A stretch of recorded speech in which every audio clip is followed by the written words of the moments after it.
দীর্ঘ শুনানির শেষে সোমবার বাংলাদেশের প্রাক্তন প্রধানমন্ত্রী শেখ হাসিনাকে দোষী সাব্যস্ত করে মৃত্যুদণ্ড দিল বাংলাদেশের আন্তর্জাতিক অপরাধ ট্রাইব্যুনাল। জুলাই অভ্যুত্থানে দেশ ছাড়া হওয়ার পর থেকে মোহাম্মদ ইউনূসের বাংলাদেশে অসংখ্য মামলা হয়েছে হাসিনার বিরুদ্ধে। গুরুতর মামলাগুলির মধ্যে রয়েছে জুলাই বিপ্লবী ছাত্রদের উপর গুলি চালানোর তথা মানবতা বিরোধী অপরাধ, আয়নাঘর সংক্রান্ত অভিযোগ ইত্যাদি। এগুলি এই যে বিষয়গুলি এদিন বিচারপতি গোলাম মুর্তুজা মজুমদার, বিচারপতি মোহাম্মদ শফিউল আলম মাহমুদ এবং বিচারক মোহাম্মদ মতিউল এনাম চৌধুরী ট্রাইব্যুনাল বাংলাদেশের প্রাক্তন প্রধানমন্ত্রীকে দোষী সাব্যস্ত করলো। এরপরই সর্বোচ্চ সাজা মৃত্যুদণ্ড দেওয়া হয় হাসিনাকে। যদিও আওয়ামী লীগ আগেই জানিয়েছে জামাত প্রভাবিত ক্যাঙ্গারু আদালতে বিচারের নামে প্রহসন চলছে, যেখানে আত্মপক্ষ সমর্থনের সুযোগ নেই, তা কখনোই ন্যায় বিচার হতে পারে না। অভিযুক্তের তালিকায় হাসিনা ছাড়াও রয়েছেন দুজন, একজন বাংলাদেশের প্রাক্তন স্বরাষ্ট্রমন্ত্রী আসাদুজ্জামান খান এবং দ্বিতীয়জন বাংলাদেশের পুলিশের প্রাক্তন আইজিপি চৌধুরী আব্দুল্লাহ আল মামুন।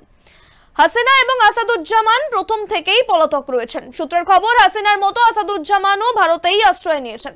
তবে তৃতীয় অভিযুক্ত রয়েছে আল মামুনকে গ্রেফতার করেছিল সেদেশের পুলিশ। তিনি রাজসাক্ষী হয়েছেন এবং ট্রাইব্যুনালে জবানবন্দি দিয়েছেন। হাসিনার বিরুদ্ধে যে অভিযোগ তুলেছিল রাষ্ট্রপক্ষ, তাতে সম্মতি দিয়েছে আল মামুন। মোট 5টি অভিযোগ রয়েছে শেখ হাসিনা সহ এই 3 জনের বিরুদ্ধে। 1, প্ররোচনামূলক ভাষণ। 2, প্রাণঘাতী অস্ত্র ব্যবহার করে আন্দোলনকারীদের নির্মূল করার নির্দেশ। 3 নম্বর, রংপুরে বেগম রোকেয়া বিশ্ববিদ্যালয়ের ছাত্র আবু সাইদকে গুলি করে হত্যা। 4 নম্বর, রাজধানীর চানখারপুল এলাকায় 6 আন্দোলনকারীকে গুলি করে খুন। 5 নম্বর রয়েছে আশুলিয়ায় 6 জনকে পুড়িয়ে হত্যা। সেই অভিযোগে 397 দিন ধরে বিচার চলে বাংলাদেশের আন্তর্জাতিক ট্রাইব্যুনালে। এখন এই সম্পূর্ণ ঘটনাটি 2024 থেকে শুরু করে আজ পর্যন্ত 397 দিনের বিচার প্রক্রিয়া এক নজরে দেখে নেব।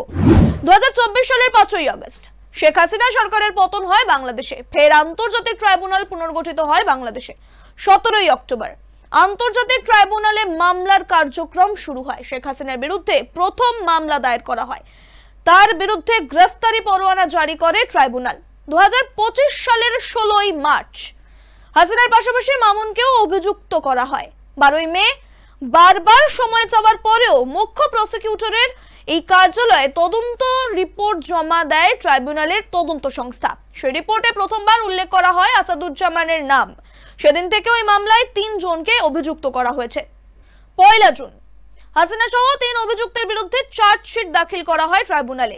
10ই জুলাই আনুষ্ঠানিকভাবে অভিযোগ গঠন করে ট্রাইব্যুনাল। মামুন রাজসাক্ষী হওয়ার আবেদন জানান। এরপর আসে 3রা আগস্ট। মামলার সূচনায় বক্তব্য পেশ করেন মুখ্য প্রসিকিউটর মোহাম্মদ তাজুল ইসলাম। আনুষ্ঠানিকভাবে বিচার প্রক্রিয়া শুরু হয়। প্রথম সাক্ষ্য দেন গণ আন্দোলনে আহত খোকন চন্দ্র বর্মন।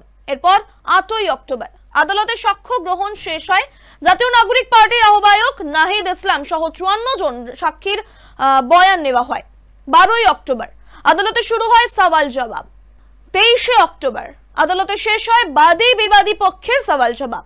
13ই নভেম্বর ট্রাইব্যুনাল জানায় 17ই নভেম্বর রায় ঘোষণা হবে এবং 17ই নভেম্বর অর্থাৎ আজ অবশেষে রায় দিল আদালত। যদিও এই রায়কে মানছেন না শেখ হাসিনা এবং তার দল। এই প্রসঙ্গে প্রাক্তন প্রধানমন্ত্রী সাফ জানিয়ে দিলেন, কারচুপির আদালত এই রায় দিয়েছে।